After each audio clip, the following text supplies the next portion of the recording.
Hi, welcome to Your Checkup. We are the patient education podcast where we bring conversations from the doctor's office to your ears. On this podcast, we try to bring medicine closer to its patients. I'm Ed Dulesky, a family medicine resident in the Philadelphia area. And I'm Nicole Rufo. I'm a nurse. And we are so excited you were able to join us here again today.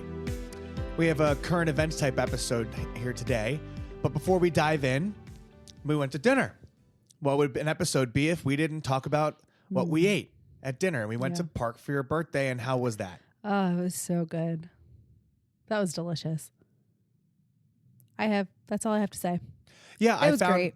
It was great. I feel very lucky. I don't know I think it was like a long day at work. You see a lot of people who are like unwell and aren't doing so great. And in that kind of a moment, you just feel really grateful that you can do something like that. And it was a delicious meal. Rattle it off real quick. A salmon tartare with really fancy mac and cheese. I love a tartare. The drinks were delicious. It was like I had like a whiskey. It was basically like an old fashioned. I don't know what I would describe that drink. It was some sort of like rosemary infused vodka and like elderflower concoction. It was delicious. New Year's Eve, we made the rosemary based. We did. Mm-hmm. So there was that. The French fries, but they call pommes frites. Please send us some fan mail if I obliterated that name. We always get a fry. We're at like a fancy French restaurant. We're like, do you guys have fries? And can we get them? And then the guy who was serving us was great. And then we got the fancy mac and cheese. And then for the entree, not French at all, but it was a truffle tagliatelle, which was creamy and thin and light and delicious. And I can't even pronounce bourgie. Do you remember the name of it? We couldn't even do it when the guy said it. It was a braised short rib is what it was. Yeah. And it crumbled and fell apart off the fork. You could get it. But like, it was so good. Felt so grateful. Beautiful view of Rittenhouse right there. Love that place. Oh, and we sat down and you were like, what did you say to me? Oh, so Eddie and I's birthdays are like a week apart, and we sat down. So Eddie didn't tell me where we were going for my birthday. So I didn't have anything to go off of. Our birthdays are like a week apart. So I made a dinner reservation for his birthday next week, and it was at the same restaurant. Of all the places, which I thought was really cute, and I couldn't get beyond. Yeah. So then I had to find a backup plan. Which I'm curious to find out where. I did find one, though. Oh, excellent. So, why don't we get started? Because we got some plans for ourselves tonight. We do. We might as well get to the meat. You know, we never talked about, I guess like timing-wise of when we recorded. We never talked about how we went to dinner with our loyal listener. Oh, no, we hadn't. We didn't. But I guess we can just recap that. We went to Barbuzzo. And it was delicious, and we had a great night. That pizza was delicious, in particular. That was like the most melty, piping hot cheese that you could possibly get. And excellent company. Always a great time. Yeah. Yeah. We like Barbuzzo. Okay. So we picked you picked this episode because of how topical this is in the zeitgeist. Kind of similar to our last 3 episodes. But Nikki, what are we going to talk about today? Today we're talking about the red dye number 3 ban and facts about it.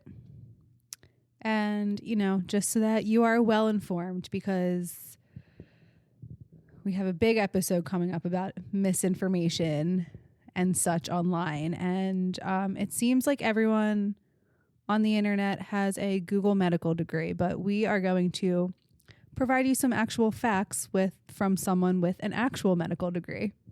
Hi. And a lot of this stuff comes from the FDA and the CDC's website. I tried to look at the actual primary literature. It's like basic science rat stuff from the 80s is what they're referring to. And so some of that's a little more complicated to get into. But without further ado, why don't we get into the meat of our show here today? I have the meats. If we were sponsored by Arby's, that'd be awesome. No, I'm not sure I've ever eaten there, but we have the meats. Boom, boom, boom, boom, boom. Oh my God. tell us what red dye number 3 is. So red dye number 3, it also goes by the name erythrocene. It's a synthetic food dye used to give a bright cherry red color to food and drinks. It's found in a lot of common products. It's found in candies, cakes, cupcakes, cookies, frozen desserts, frostings, icings, and some ingested drugs, which recently I have seen. And so the FDA requires manufacturers of all of these things to list FD&C red number 3 in the statement of ingredients on the food label. And so other countries may actually use this as by the name erythrocene. That is what red dye number 3 is. So there's a whole movement behind food dyes, actually more specifically red dye 40. But here we're on red dye 3. You listed a whole list of the common products that these dyes are in, these dyes, chemicals, whatever you want to call it, Sure. Of cakes, candies, frozen desserts, icings. All of these things are like processed foods. At their core. Yeah. At their core. Mm-hmm. So like if you're ingesting these things that are processed, they're processed in a way to have a fake shelf life, to have better color, to be more desirable to the consumer. This is what you're getting. This isn't like an attack on the human race. Sure. From the FDA. Like, sure, these things are not the greatest, but you're still choosing to ingest them at the end of the day. Not to be like, sipping the Kool-Aid and it's not good for you. But if you're eating more like whole foods, fruits, veggies, blah, blah, blah. Right. You're not going to have that in there. Of course, there are other things and they like spray the vegetables and blah, blah, blah. But that's not what we're talking about today. Right. So, you know what I mean? Does that make sense? Was that a little harsh? I don't think that was harsh. I think, no, if we're going to talk about processed foods and this deserves a whole episode. There's a whole study that I'd like to go over about like honestly, foods. there are worse things in processed foods than food coloring, specifically this one that we'll talk more about. But like, you're not supposed to be able to bake a cake and then it sits on your shelf for weeks. Like if you make a cake in your house, it's not good after, I don't know, a week maybe. If I'm taking a shot in the dark, if you buy a prepackaged processed cake or like cupcake, whatever, it can sit in your pantry and, for 6 months and never go bad. That is something to think about. I mean, even if we look as an homage to history, how food processes and management, I mean, this was a whole industry, right? Industrial Revolution, all the way back to colonial times about how food was like food safety in general is looked at. And this is just a tiny, tiny little wrinkle in the whole thing about like this specific red dye number 3 issue that is in the giant ocean of food safety, food management for an entire population of people. No, I think those are excellent points. I think you're great. Yeah. No. Do you have any other thoughts? I don't think so. Well, as they come up, please. Yeah. Give them. Okay. So now that we went on that little tangent, why is this specific red dye 3 being banned? So the FDA is actually revoking the authorization for the use of red dye number 3 in food and ingested drugs. And so where this came from is that there was this clause in the Federal Food and Drug Cosmetic Act, which is abbreviated in a lot of places that you might see FD&C. And the name of this clause is the Delaney Clause. Now, what the heck is this? The Delaney Clause actually prohibited the FDA from authorizing a food or color additive if it has been found to induce cancer in humans or animals. And so this was the backing of a color additive petition that was put forth in 2022, and which proposed that the ingredient red dye number 3 causes cancer in male lab rats. And of note, it causes cancer in male lab rats due to a hormonal mechanism specific to male lab rats, which Either way, we'll talk about what that means and our feelings on it. So what's good to recognize is that while studies did show that there was cancer in these male rats, there's no evidence that it causes cancer in humans. So knock on wood, thank goodness. And human exposure levels are typically much, much lower than what were used in those studies. Yeah, the studies were like specifically very high doses. Specifically. In male rats. Exactly. And I looked these up today, and they were very high doses. Yeah. And so what the FDA is doing is they're amending their color additive regulation to no longer allow the use of FD&C red number 3 in food and ingested drugs. So these things take time. What does it actually mean? So manufacturers have until January 15th, 2027, your birthday, for food products, and January 18th, 2028 for ingested drugs to reformulate their products. And so there are products that may be manufactured before the effective date of the ban, and they still may be on there. So if you're someone who's really looking into this, you can look at the nutrition label and the ingredients and find this ingredient. And so overall, the FDA is responsible for regulating color additives used in foods, drugs, cosmetics, and certain medical devices. And so they make sure, to the best of their ability, with the information they have at the time, that they meet safety standards and are properly labeled. And so in this next part, we'll become much more conversational now that we're done delivering information and news, and talk about our perspective on what this means for the consumer. Mm-hmm. And the first headline point that I want to put out there is to relax. Yeah. And also to reiterate, if we didn't already say, none of these studies showed that the effects of red dye number 3 cause cancer in humans. Exactly. It was male rats at very high doses. With the specific male rat, because you're seeing this a lot more. The first point here we have is to relax, you're probably fine because of those points you just made. What are you seeing that people are saying online that's kind of concerning? Oh God, online makes me so aggravated. Well, it's a lot of, okay, where we're getting this information is like readily available to the general public on like the FDA or the CDC websites. Yep. However, for some reason, I guess people take a little portion of something and they have no knowledge of it or no knowledge to fact check, which we're going to do a whole episode on. And then they run with it. So they hear red dye number 3 causes cancer. That's why it's being banned. And they run with it. And then they post about it on social media and they make all these TikToks about it. And like then someone else sees it and then they run with that. And then it kind of is this like game of telephone, and nothing's correct. And I mean, this happens with like everything, and it's sure actually insane how quickly misinformation spreads on the internet.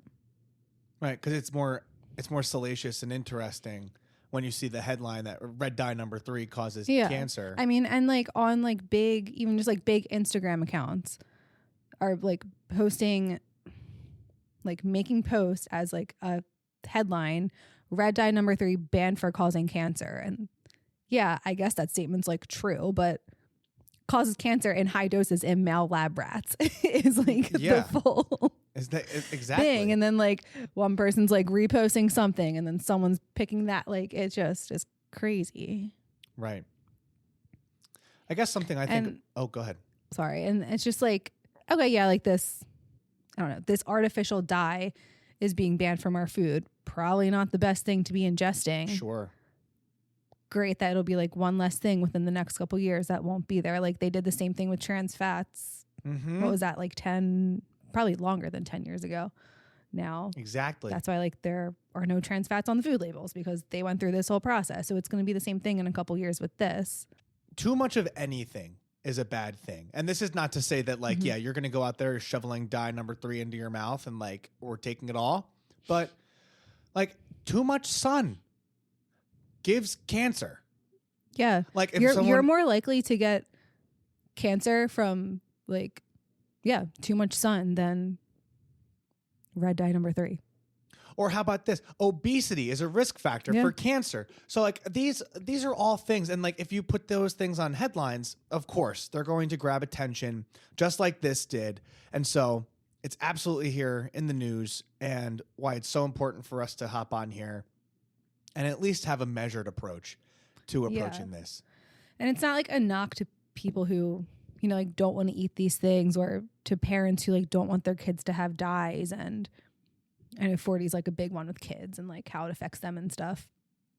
And like, that's fair. You don't want to like eat artificial food coloring and dye, and like you don't want to feed that to your kid. That's a very fair thing to say. But like, I don't know. It just becomes a whole like fear-mongering thing that it doesn't need to be. Yeah. My brother-in-law got dunked on by his sister-in-law for giving some processed food treat to the child, and he won't forget it. But yeah, he definitely got dunked on for that. So there's and we respect that. You like treat your family and your body however you'd like. But if you are one of these people who wants to be more active with this, keep an eye out. Keep an eye out for red 3, food dye number 3, erythrosine on the ingredient list. And that's one way to be proactive. Mm-hmm. So, long story short, in a couple years, it will not or should not be in food or medicine. There is zero evidence that has been shown that it shows or causes cancer in humans. Yep. If you have a pet rat, maybe don't feed them red dye number 3 anymore because they might get cancer. Right. If anything, this is hot news for the male rats in the world. Yeah. So watch out. If any of their food has high doses maybe they could feed it to like the rats in New York, and then they'll slowly just then there won't be a problem with rats. This has actually become a sanitation throughput podcast. That sanitation management for New York. Weren't niche. They going to start? This might have been with rats, and it might have been with New York, because I feel like the girlies on the toast were talking about it, and they live in New York, that they were going to start giving the rats like birth control so that to like control the population. Jesus Christ. I feel like it was with that. I also could be wrong, so don't quote me on that. Sure. Here I am spreading misinformation. You're walking on my own podcast. On your own podcast, walking the walk. And so as we wrap up here, we just wanted to give one more message, and that we'd like you to stay informed and be proactive about your health and diet. And that includes all of the news that you get. But when it comes to news, read what you see and take a beat, and then try to find yourself back to the middle, because there's always 2 stories, or there's 3 stories. There's the what's that saying? There's his side, her side, and the truth. Right. Yeah. And if you're seeing someone like go off on TikTok or Instagram or wherever about just saying things that aren't true, or maybe if you hear them say something, just fact check it online, or listen to this episode again. Maybe send them this episode so that they know. And like, especially if it's someone who just doesn't have the knowledge or the credentials to tell you all of this fake stuff that isn't true. Right. Because that's how these things get crazy. And like, I don't know, like sometimes I'll come across these videos of people who are just like saying things that are like, they're so validated and what they're saying is true, and it's just inaccurate. And then you go to their profile and, you know, take a little deep dive, and, you know, it's this girl that lives in Oklahoma and she's an accountant. And it's like, okay, nothing wrong with Oklahoma and being an accountant, but like you're out here acting like because there's a specific subset of people who spread misinformation who are like against physicians and like whatever. And they act like they know more than a doctor, and it just isn't true. Like you didn't go to medical school. You don't have all the training, and like a doctor would never walk into your accounting office and tell you how to count numbers, you know? Yep. It's just crazy. Yeah. Oh wait, there's a thought that I had. That's my diatribe on that. I could sit here all night and talk about this. You could. That's why we're going to give you an unlimited amount of time on that episode to do that. There's some of them, like the wisest people I know. I mean, you'll notice that like and at least I've picked up, and if you listen to enough people in medicine talk, they all speak in probability, because there's no way to know anything for certain, maybe except for surgeons who like things are always changing. Yeah. And like that's a huge piece. Like we'll have to include that, is that like you only are good as the information you have available at the time. And so you have to approach each moment with a step of like hesitancy and respect that like you're in the unknown. And this goes down to a whole like philosophy of science, that like we're just trying to describe the natural world with numbers and data as these things have like happen around us, trying to calculate it and make it predictable when it is exactly unpredictable. Thank you for coming back to another week of Your Checkup. Hopefully you were able to learn something for yourself, a loved one, or a neighbor who is wildly afraid of red dye number 3. Please come back or listen to some of our old episodes, or share them with a loved one or a neighbor. And please come back next week or the next time we publish an episode. Check out our website, our Instagram. Send us some fan mail. We literally read those, and I look over them all the time. Did we get any from our loyal listener this week? Not this week. He seemed to be busy and more active on TikTok. Oh. Yeah, he has redirected his focus over to TikTok. And please come back next week. But until next time, stay healthy, my friends. I'm Ed Dulesky. I'm Nicole Rufo. Thank you and goodbye. Bye.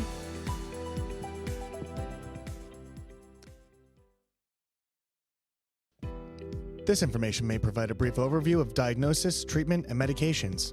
It's not exhaustive and is a tool to help you understand potential options about your health.